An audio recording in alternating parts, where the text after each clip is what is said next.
I noticed during the liturgy last week that the real flat spot still is in the prayer, the sacred poems. I think we had 6 people who made offerings. 4? Is that how many there were?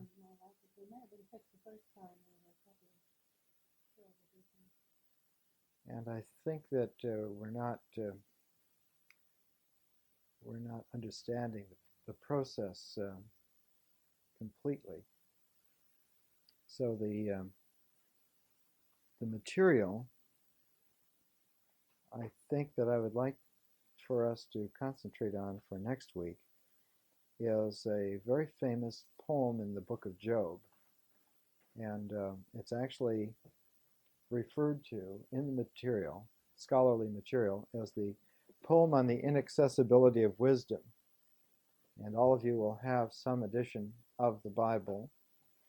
And it's chapter 28 of Job, and it's verses 1 through 28. So if you get to Job, chapter 28, verses 1 through 28, which is the whole of chapter 28. Now this poem on the inaccessibility of wisdom is a part of the book of Job, and yet is different from all the rest of the book of Job.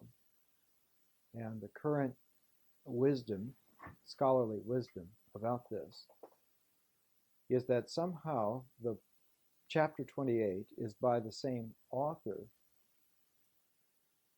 as the book of Job, but a different composition, which has been inserted and placed in the book of Job at this position, so that in literary analysis, through the words and the phrases and the style and so forth, chapter 28 belongs with the book of Job, and yet it is noticeably out of sync with the movement of the book of Job.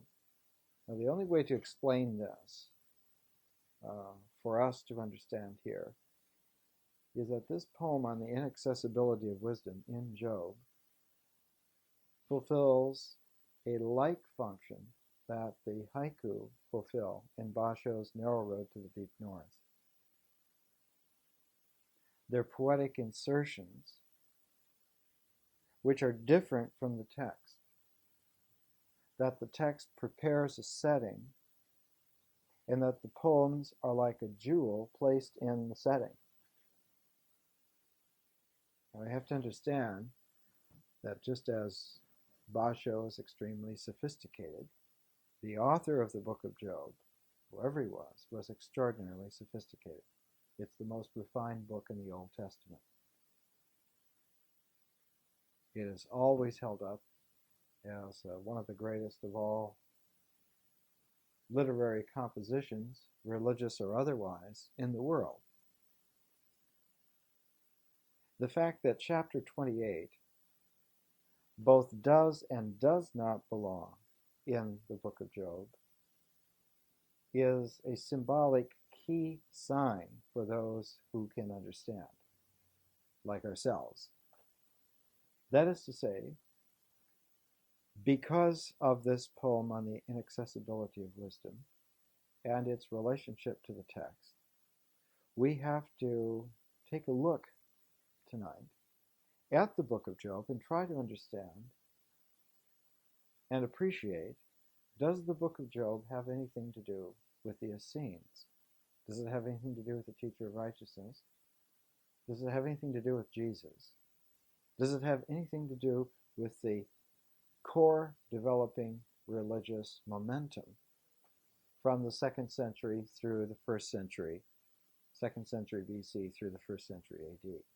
And I think that you'll be in a position to appreciate in another hour just how the book of Job is really important in this sense. First, let me give you a translation of chapter 28. I'm going to give you a couple of verses from the King James Version just to get you into the tone. And then I'm going to shift to the Anchor Bible translation of the book of Job. It's much more sophisticated. The King James was sophisticated for the 1600s. The Anchor Bible sophisticated for the late 20th century. And in those 400 years, an awful lot has been done. Here's the opening verses from the King James. Surely there is a vein for the silver and a place for gold where they find it. Iron is taken out of the earth, and brass is molten out of the stone. He setteth an end to darkness, and searcheth out all perfection, the stones of darkness and the shadow of death. The flood breaketh out from the inhabitant, even the waters forgotten of the foot. They are dried up, and they are gone away from men. As for the earth, out of it cometh bread, and under it is turned up, as it were, fire. The stones of it are the place of sapphires, and it hath dust of gold. There is a path which no fowl knoweth, and which the vulture's eye has not seen. And you'll notice that in the King James Version, there's no headline as to the fact that this is a special poem set aside. But notice that the imagery that's carried here is alchemical. All of the imagery, even though it has a natural base in terms of the imagery, the use of the imagery is in an alchemical process, which means that the author is seeking to express a very sophisticated, conscious process. An alchemical process is always an indication that there's a conscious process here. Now here's the translation from the Anchor Bible, which is closer to the original. There is a smelter for silver, a place where gold is refined. Iron is taken from the dust. Copper is smelted from stone. Man puts an end to darkness. Every recess he searches. Through dark and gloomy rock, he sinks a shaft far from habitation, forgotten by the foot of man. Suspended, remote from men, they sway. The earth from which comes food below is changed as by fire. Its stones are the source of sapphire, and its dust contains gold. The path no bird of prey knows, no falcon's eye has seen. Now notice here that even closer, the language is that of a process. It's not just a natural imagery, but there are specific words, smelter and smelted, refined, and men doing actions and so forth, and digging in places far from habitation, going underneath. Below there is a fire, and there are stones there, and its dust contains gold. And all of this is an alchemical imagery. All of this is characteristic of a time when these processes, metallurgical processes, were metaphors for conscious development. Now, when would this have been? When could this have been? We know that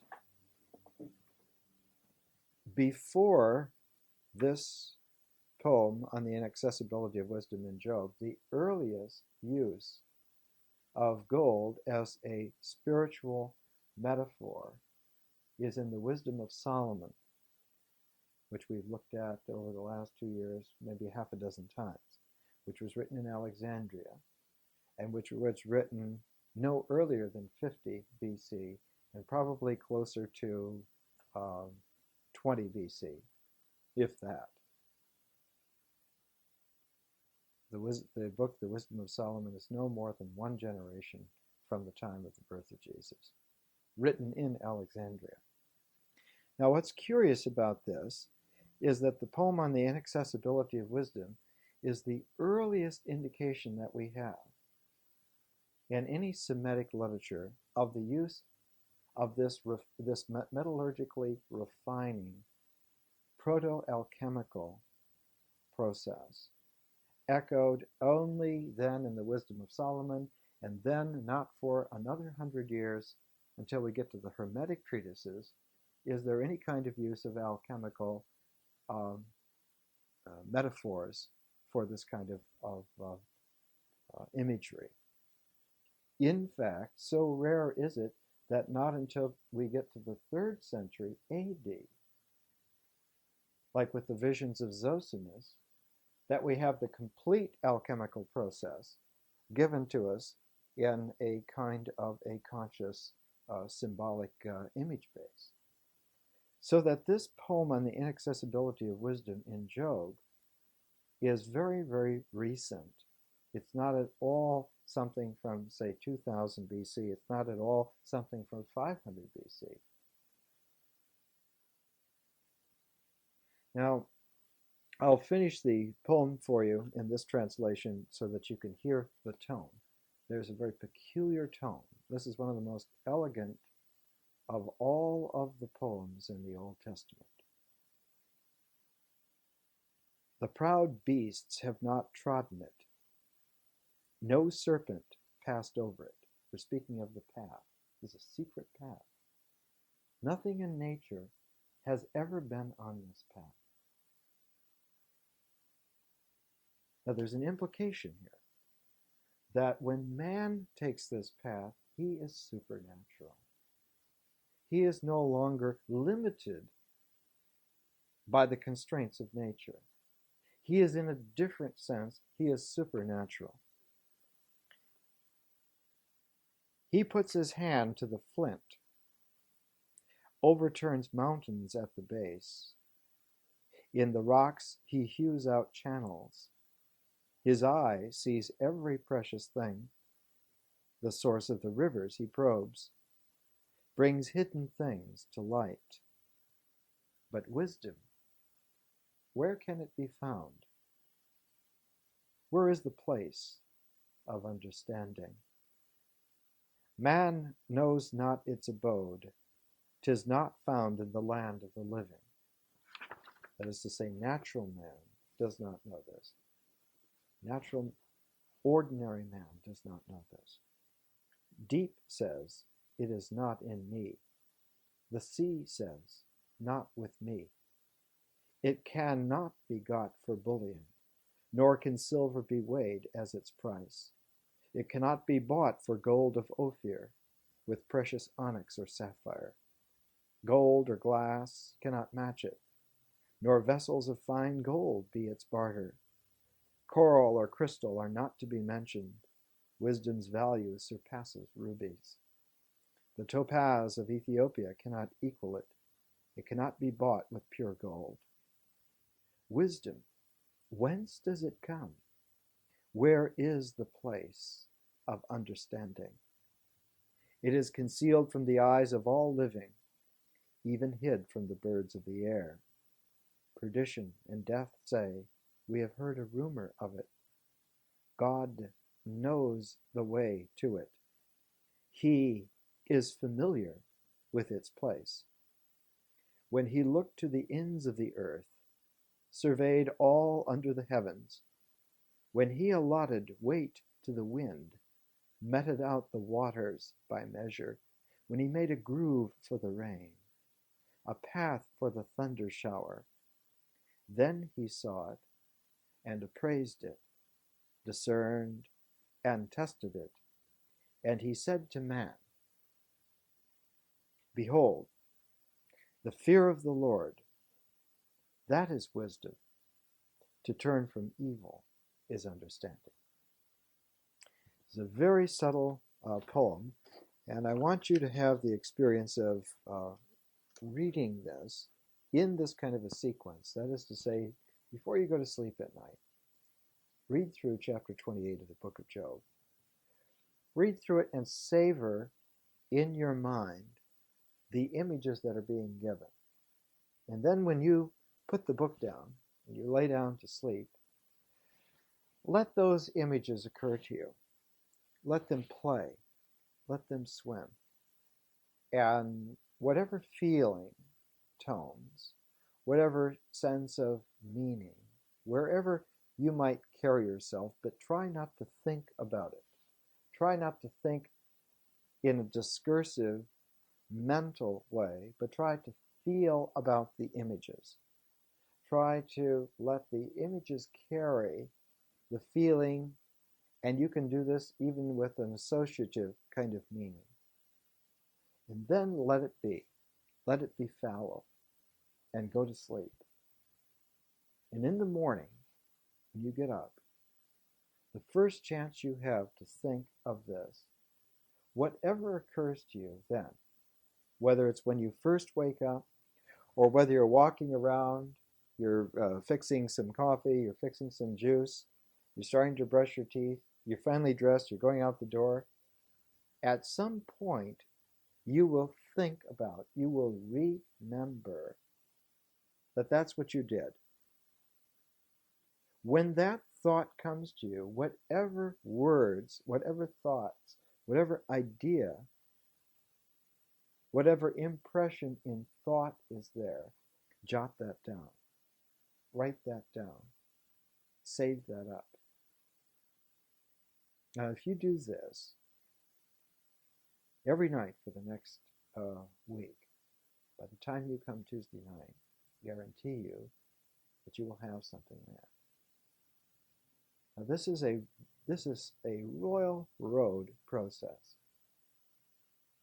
It's like the proof of this is not that I can say to you what this is, but that you yourself in your own practice individually will come up with, in a comparative sense, in a kind of a blind comparative process that would satisfy any kind of scientific criterion of evidence, that there is something in us all.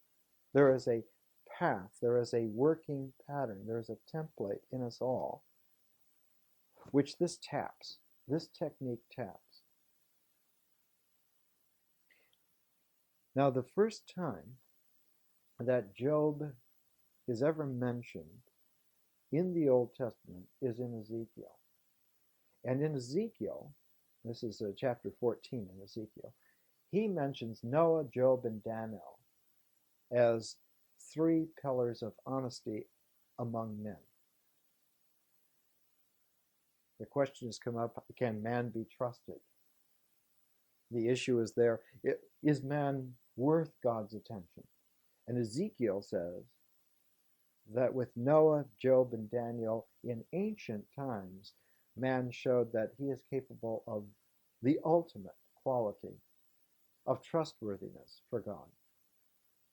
Now, the Daniel is without the I.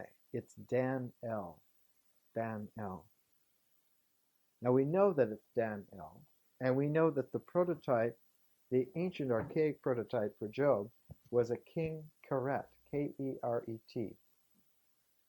And we know that Dan-el and King Keret were two of the favorite mythological epics around 2000 BC on the coast, the eastern coast of the Mediterranean, what is today Lebanon, what was at one time Phoenicia, what was Canaan before Phoenicia. And in ancient Canaan, before even the time of Abraham,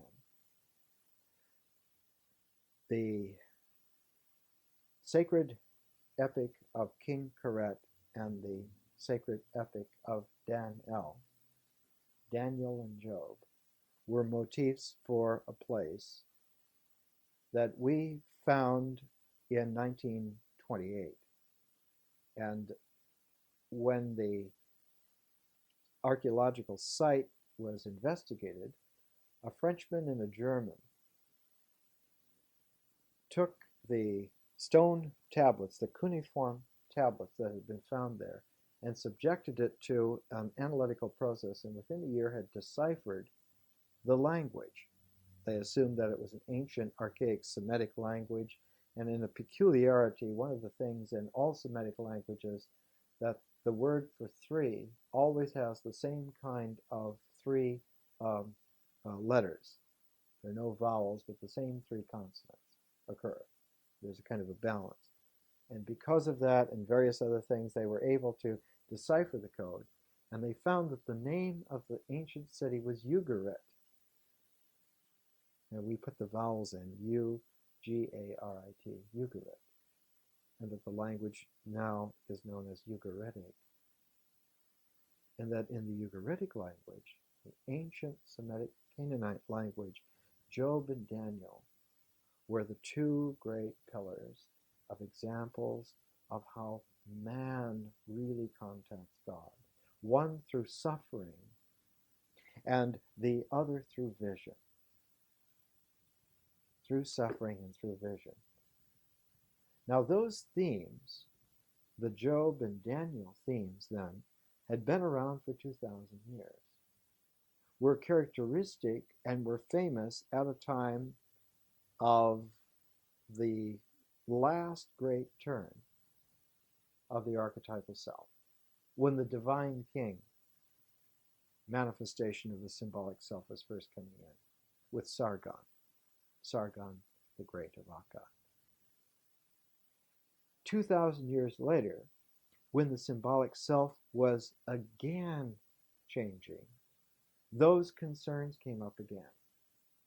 And Daniel and Job came up again at the same time. It's just like in the time that we're living now, the concerns of Jesus are coming up again. It isn't that necessarily people are needing to be Christian. It's that they're needing to understand what is happening to me, what is going on in the world. And the turn of the whole pattern shows that the origins are extremely important for this whole cycle, because the end of the cycle is always commensurate with the beginning. And before there can be a new beginning, those first origins have to be expressed completely. The self is a perfection expression, and in its perfection is also completeness.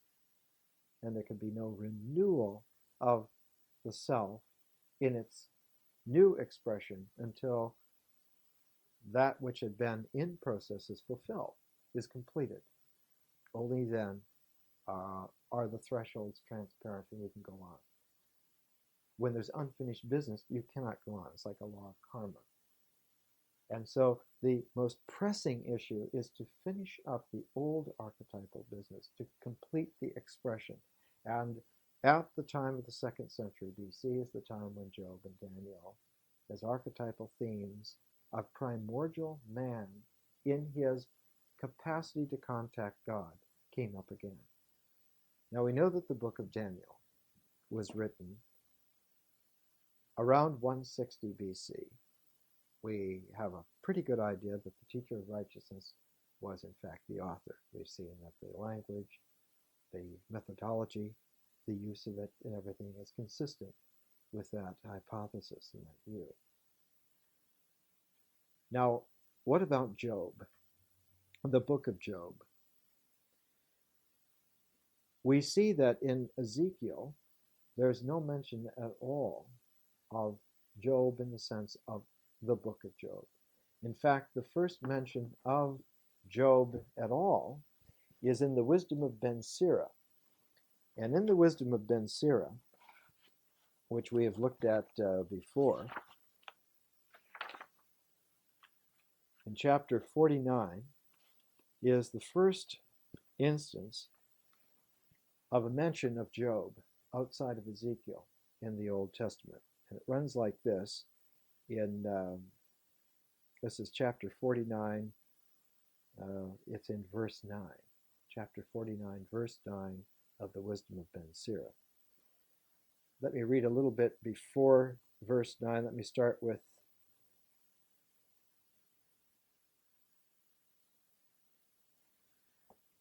They abandoned the law of the Most High, these kings of Judah, right to the very end. So he gave over their powers to others with glory to a foreign nation, who burned the holy city and left its streets desolate, as Jeremiah had foretold, for they had mistreated him, who even in the womb had been made a prophet, to root out, pull down, and destroy, and then to build and to plant. Ezekiel beheld the vision and described the different creatures of the chariot throne. He also referred to Job, who always held fast to the ways of righteousness. Then, too, the 12 prophets made their bones flourish with new life where they lie. And so it goes on in this way. So that again here, Job is referred to not in terms of the book of Job, but in terms of the Job mentioned in Ezekiel. Now, we know that the book, The Wisdom of Ben Sira, was translated in Alexandria in 132 BC. We know that the translator was the grandson of the author, who lived some 60 years before him, had written the book some 60 years before him. So that the Wisdom of Ben Sira is written about 190 BC. Now we know, because the Wisdom of Ben Sira was one of the greatest of all of the productions of this time. It was immediately held as a classic of the highest Hellenistic Jewish wisdom. We can see that the book of Job was probably not extant in 190 BC. The mention here is just in terms of an allusion in Ezekiel.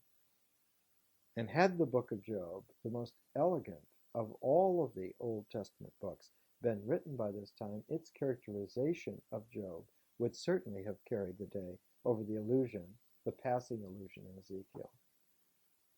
We can also see that the translator in 132 BC carries on by translating his grandfather's work. Now, sometime after 190 BC, the book of Job was composed.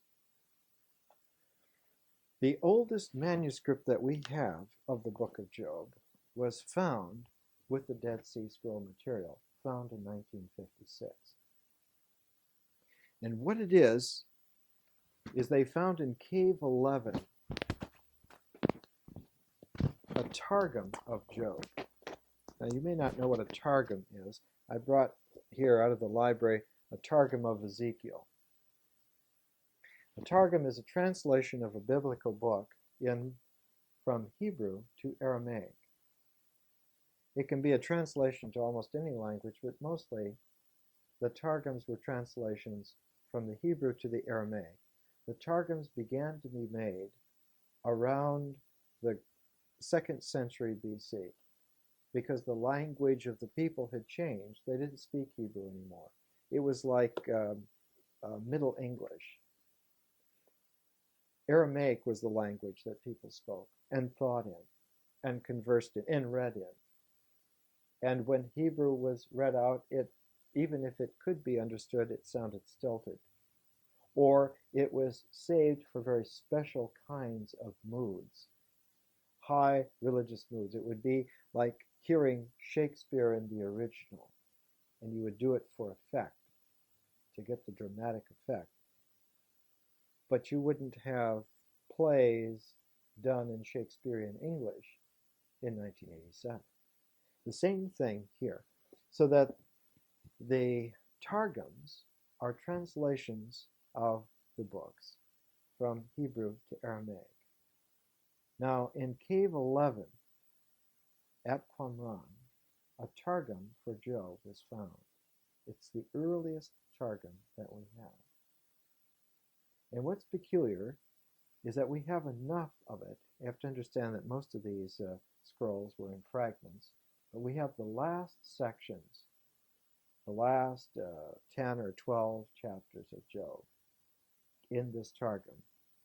And it shows that it is quite different from the Jewish text of Job, the Masoretic text, which came down from the 1st century AD, and also fairly different from the early Christian text.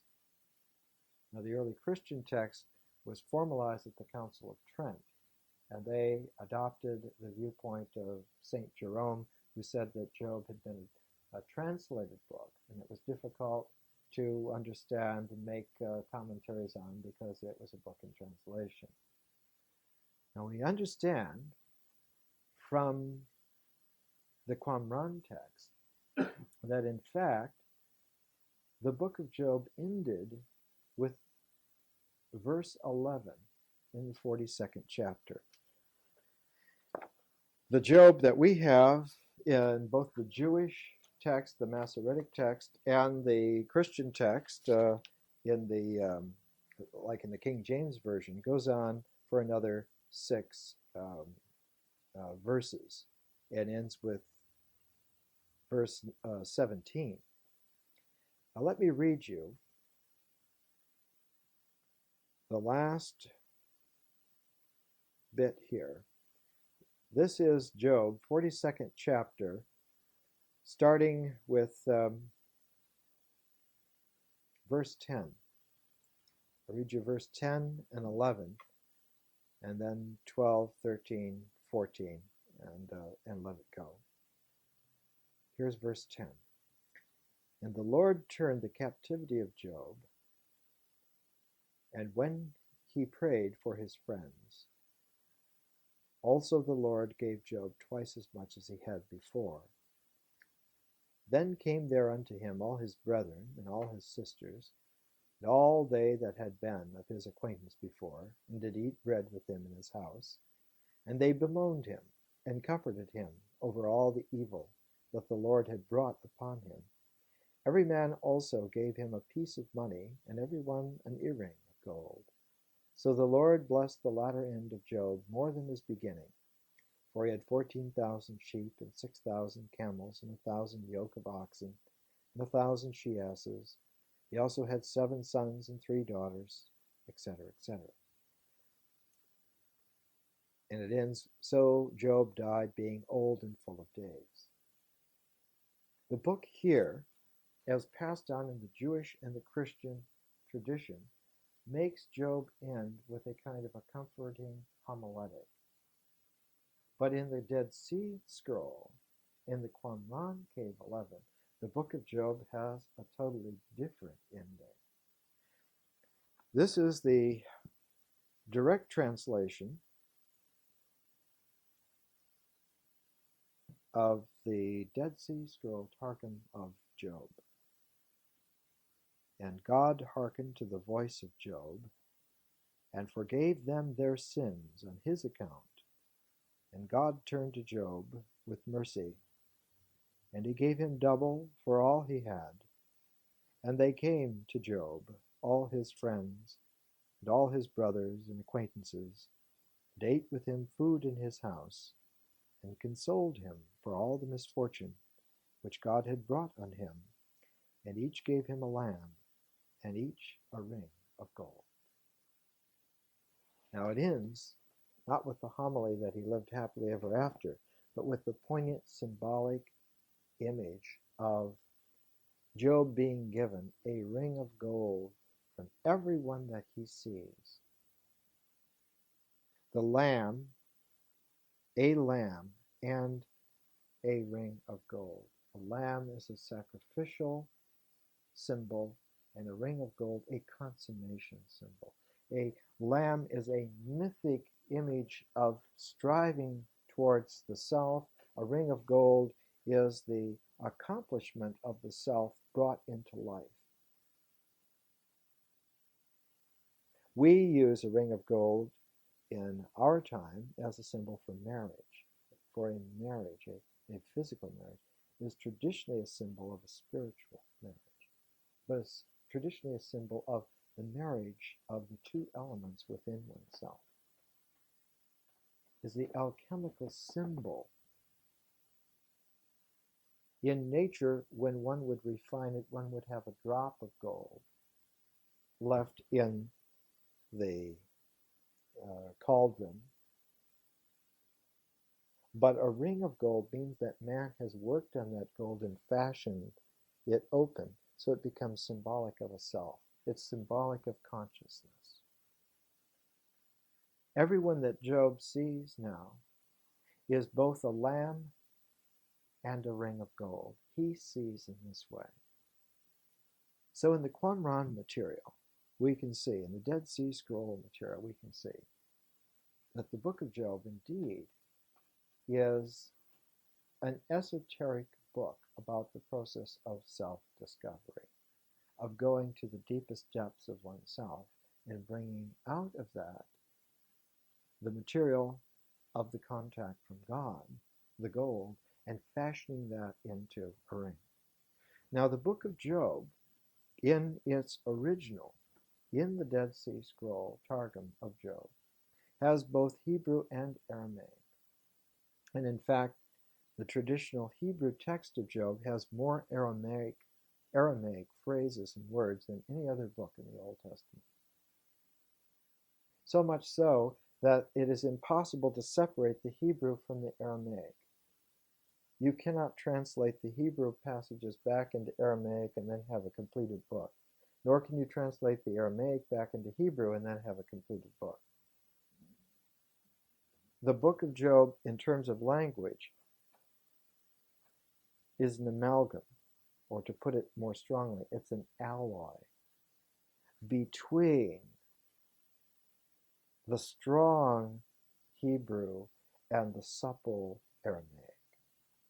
So that the language form of the book of Job is extremely important. The only other book in the Old Testament that has the same quality is the book of Daniel. The book of Daniel is written both in Hebrew and Aramaic. When it was translated into Greek in the Septuagint, the translations from the Greek read back so that one can see that the original was in Hebrew and Aramaic. The same thing for the book of Job. Its original language is an alloy of Hebrew and Aramaic together, so that one cannot form an image base in one language. It won't hold. Every image that you have has to be balanced with two distinct languages, two distinct characters. One, a very strict, archaic quality, and the other, a very fluid, contemporary quality. It's like bringing fire and iron together and adding a little bit, and one gets a steel. One gets a new, man-made, superior element. So that the language of Job, like the language of Daniel, has this kind of a quality. Now we have a number of references. This is the basic theme of the whole book of Job. I'm going to paraphrase this little Old Testament guide published in England in 1985 by J.H. Eaton. It's a wonderful little summation here. The poet's theme now rises to its climax. He shows this Job openly facing the universal evil, and yet in his deepest convictions believing in truth. In other words, on the outside, one faces apocalyptic evil to the nth degree, which is held in balance only by an inner perception of truth. So one has ultimate evil and ultimate good, as it were, at the very same time. But the ultimate truth is in a point of contact with God, the ultimate evil is that everything else is apocalyptically evil. Now, this kind of a balance, this kind of an opposition, oppositorium conjunctio in psychology produces a very radical effect. It produces the effect of topsy-turvy, of enantiodromia, as Jung used the Heraclitean term. It means that the inner point immediately becomes the outer world, and the outer world collapses and becomes the inner point. It's a complete flip-flop. It happens psychologically in the individual.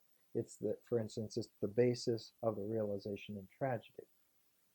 One faces a tragedy with the inner form of the tragedy intact, and the tragic emotion converts itself into an inner calm.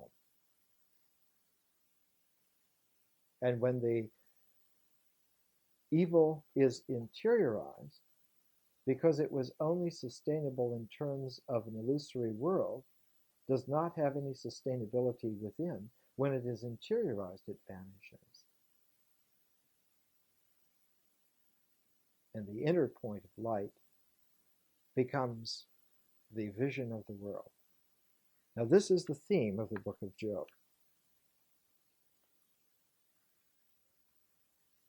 Job's faith appears no longer in the formulas of a well-drilled piety. Rather, his faith is evident in his refusal of the attractive but dishonest course advocated by the friends. It is evident in his continuing appeals to God, and it is evident above all in those great resurgences of confidence in his ultimate vindication. Of all that he knows of God, the sweet and the bitter, it is the justice and fidelity which will have the last word. Such is the conviction which is rested in blood and tears from his ordeals. So that we have this kind of a ultimate opposition going on in the book of Job. It's again like the book of Daniel. It's a method. It's a technique. But whereas Daniel was the technique of developing the visionary capacity, the book of Job is an instruction book. It's a methodology. It's the technique of maintaining the inner presence in the face of universal evil, universal illusion. Looking for that flip-flop, that change, that radical transformation.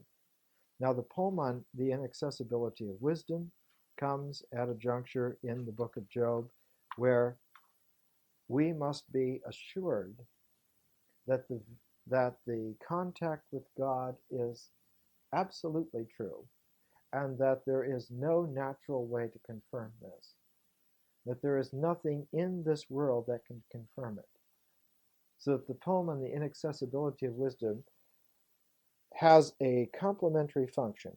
It reasserts that the point of inner contact is real, and asserts that the lack of contact in the world is also real. That both conditions are true, both happen at the very same time. There's no way to find a correlation using a natural image base any longer. There's only that supernatural interiorization, which is to be trusted.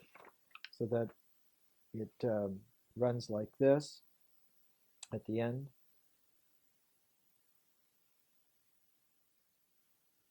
When he made a groove for the rain, a path for the thunder shower, then he saw it and appraised it, discerned and tested it. And he said to man, behold, the fear of the Lord, that is wisdom. The fear of the Lord, that is wisdom. To turn from evil is understanding. To turn from the outer to the inner. And that fear of the Lord, we live in a time when the fear has been transformed long since into love of the Lord. But before the transformation, the classic way in which it was uh, expressed was the fear of the Lord. Because of the work of Jesus, we understand it now as the love of the Lord. It means the same thing in this previous archetypal epoch. So that we have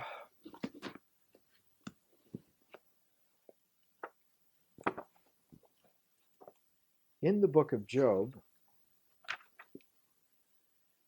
an example for ourselves.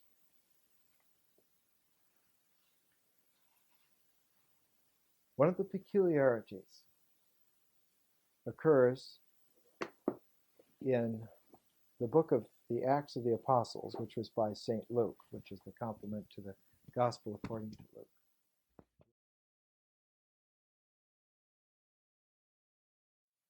There are no references to the book of Job before the 2nd century BC. There are no references to the book of Job. It's the most powerful of all the literary compositions in the Old Testament. In fact, the early rabbinic tradition is that somehow Job was written by Moses. So in the early rabbinic orders for the Old Testament, after the 5 books of Moses, Genesis, Exodus, Leviticus, Numbers, Deuteronomy, the 6th book was Job. The book of Job was assumed to have been by Moses because it was obviously written by someone who had a direct personal contact with God. Who else can this be but Moses? What happened to the whole Hellenistic Jewish experience? The rabbinic experience threw the Hellenistic Jewish epoch out completely.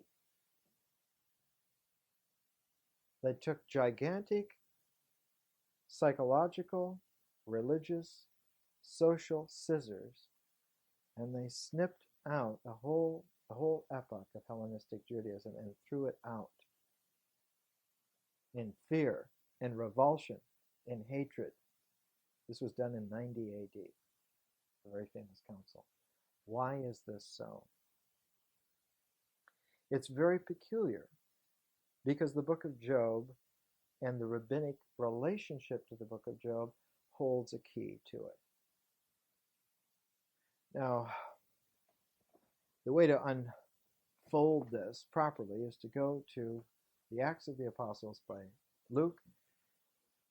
Luke composed his gospel about 85 AD, so that the Acts of the Apostles is about contemporary with the great council at Jamnia, where all the rabbis came together and said, we're not ever again going to have any kinds of experiences like we have gone through. We're going to codify every word and every phrase, every letter, and nothing will ever be changed again because we've only gotten into all this trouble because of it. That was the Council of Jamnia in 90 AD. So Luke is writing just before that council, just a few years. Paul is speaking from the steps of the fortress in Jerusalem. Brethren and fathers, listen to my defense to you now. When they heard that he spoke to them in Hebrew, they calmed down still more. He didn't speak in Aramaic this time, or Latin, or even Greek, but he spoke in Hebrew. He said, I am a Jew, born in Tarsus in Cilicia, brought up in this city, Jerusalem, carefully instructed in the law of the fathers at the feet of Gamaliel. And I was zealous for God, as all of you are today. I persecuted this way, meaning the Christianity, before it became an anarchy, before it became an ism. I persecuted this way often to the death, by binding both men and women and delivering them to prisons, as the high priest also, and the whole presbytery here can witness on my behalf. And then he goes on to tell about his experience on the road to Damascus. He studied under Gamaliel. Now there were a couple of priests named Gamaliel. And there was a generation apart. And Gamaliel the first was Paul's teacher. He was not only the teacher, but he was the head of the Jewish Inquisition against the new way of Jesus. Now, in the various rabbinic books, the compendia of rabbinic sayings and stories and so forth, there are two references to Gamaliel which concern his decision to throw the book of Job out of consideration, to throw the book of Job out of public consideration because it was a dangerous text. Now, the references to this are far and wide. The Ancient Library of Qumran by Frank Moore Cross has a reference in here and gives the two references from the Babylonian Talmud, Shabbat 115a, and the Jerusalem Talmud, Shabbat 16a. But in tracking this down to try and find a translation of the old rabbinic sources, I found it finally in the Book of God and Man, a study of Job by Robert Gordis.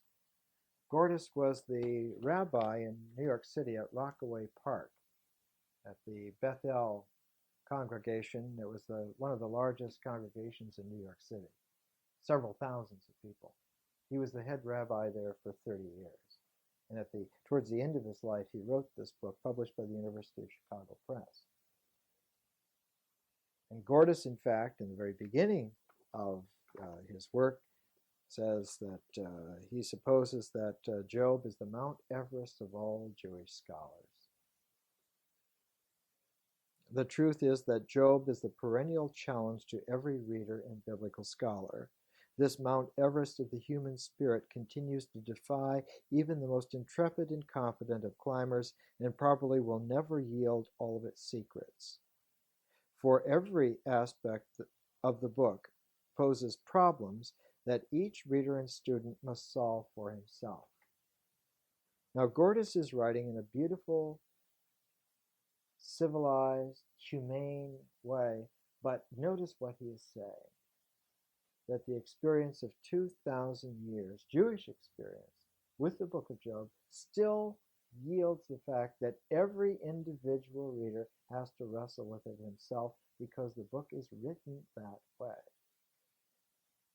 The book will not open itself, will not disclose its structure. It's written pointedly in such a way that there is no way to have a scholarly intellectual decision about its structure. Why is this so? Is it so because it has no structure? Most certainly not. It is so because its structure most pointedly forbids this to happen. The book of Job is like a koan for scholarly committees. They cannot solve it. Its structure poignantly only opens to the individual tussling with its form. It's made to work only in this way. It's a lock, and the only key for it is the individual consciousness working with it, interiorizing it, one person at a time. This is exactly, as you notice, the technique that the therapeutic community will use for prayer. Now, Jesus will say this is the only way to pray at all. In the great Sermon on the Mount in the Gospel according to Matthew, you pray in the silence of your own heart. Even before you have anything to say, do you not know that God knows what you need, even before you say it? It's the technique. It's our tried and true path. Now, these are some references in the rabbinic literature, translated by Gordis into English for us here. This is footnote number 43 to this chapter which is chapter 15, footnote 43 to chapter 15 on page 362 of the Book of God and Man. And he gives us the references to the Babylonian Talmud, the Jerusalem Talmud, and also a third reference to the Toshefta, another rabbinic compendium. All three references are about the same little homiletic story. The passage reveals the ultimate legitimization of written targums achieved not without opposition. Rabbi Jose said, "It happened with my father, Halefta, who went to visit Rabban Gamaliel, the son of Rabbi Gamaliel in Tiberias." Tiberias is on the Sea of Galilee. It's the great city. It's the largest city in Galilee, right on the sea.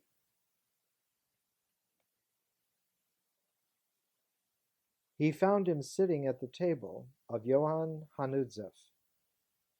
In his hand was the book of Job in an Aramaic translation which he was reading. I said to him, "I remember your grandfather, Rabban Gamaliel, standing on the slope of the Temple Mountain.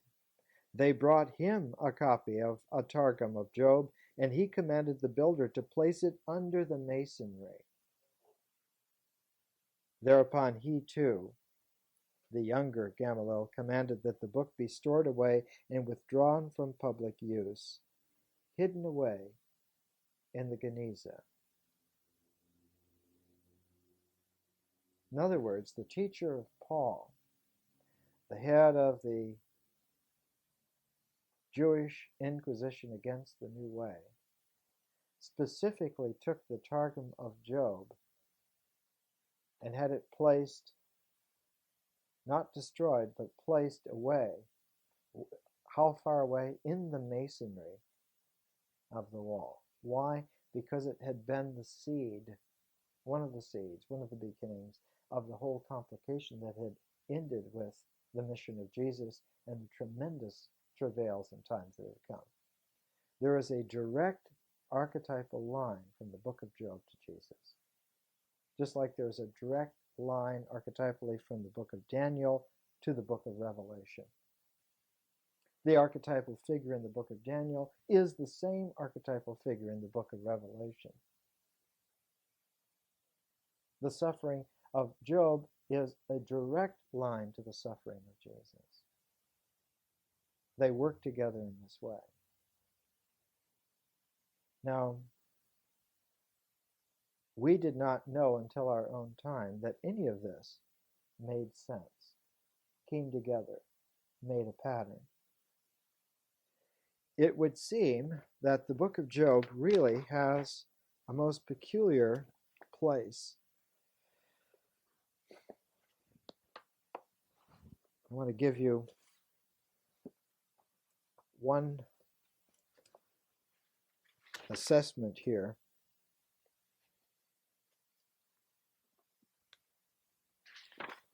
And we'll call it an evening.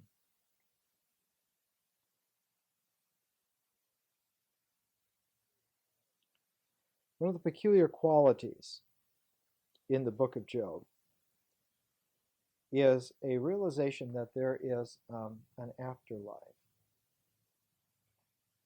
Now, this is absolutely not a part of the Jewish tradition.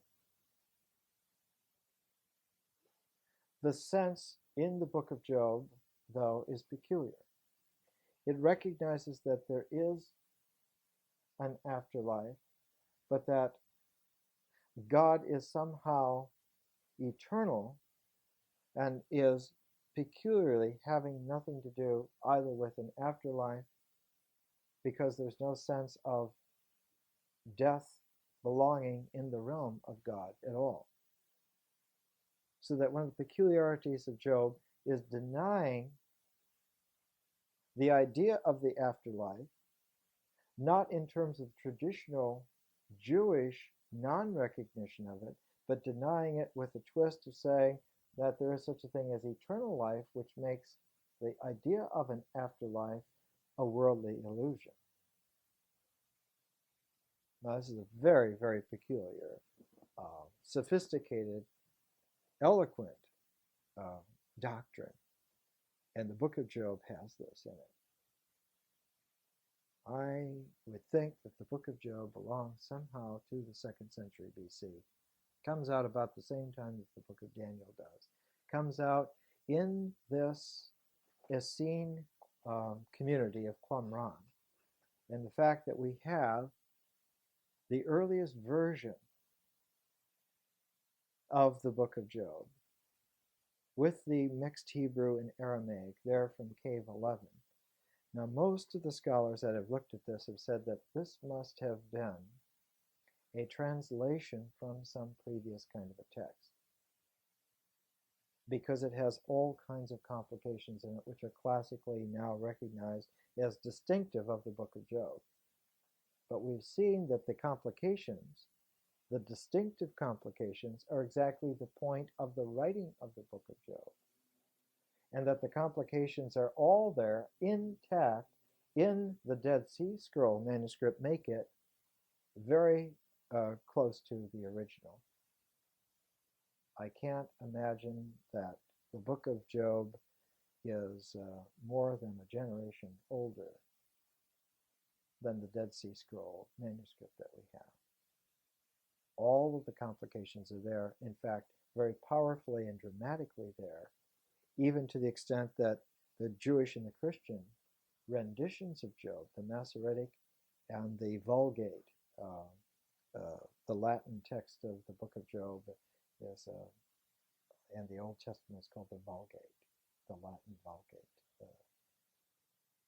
The Vulgate and the Masoretic text water down, try to gloss over, try to humanize the outcome of the book of Job and make it a case that Job has learned his lesson, and through some kind of blind gift from God, he's been put back aright. Whereas the Dead Sea Scroll Targum of Job shows originally that it was a technique, methodology for going within and discovering exactly what the fine point was. The fine point was the transformation of the inner to the outer, the bringing of the outer within to the vanishing point, and the conversion of evil to good. And that man is the crucible in which God does this work. Man is the crucible of the transformation of the spiritual gold from the worldly dross. His usefulness to God is that he is the only vehicle in the universe that can make this transformation. Without man, the universe would have no way for God to transform it from its natural mundaneness to its internal grandeur. So that man becomes then, in Job, the suffering servant, able to offer himself up as the crucible for God. And in Jesus, man becomes the suffering son. He changes from the servant to the son, who inherits that kingdom because something of the crucible goes into the gold. By the crucible absorbing the dross and releasing the gold, the crucible itself becomes illuminated. And this is the spiritual point of the book of Job and its place in our ecology. So in our book, Jesus of Alexandria, we're going to have a little chapter in the book of Job to go along with the chapter in the book of Daniel. Now, I think I don't want to hold you up, but when you come to the book of Job, to the poem on the inaccessibility of wisdom, if you have a copy of the Dead Sea Scrolls in English, I think in here, I'm using the Pelican version, Gaze of Vermes.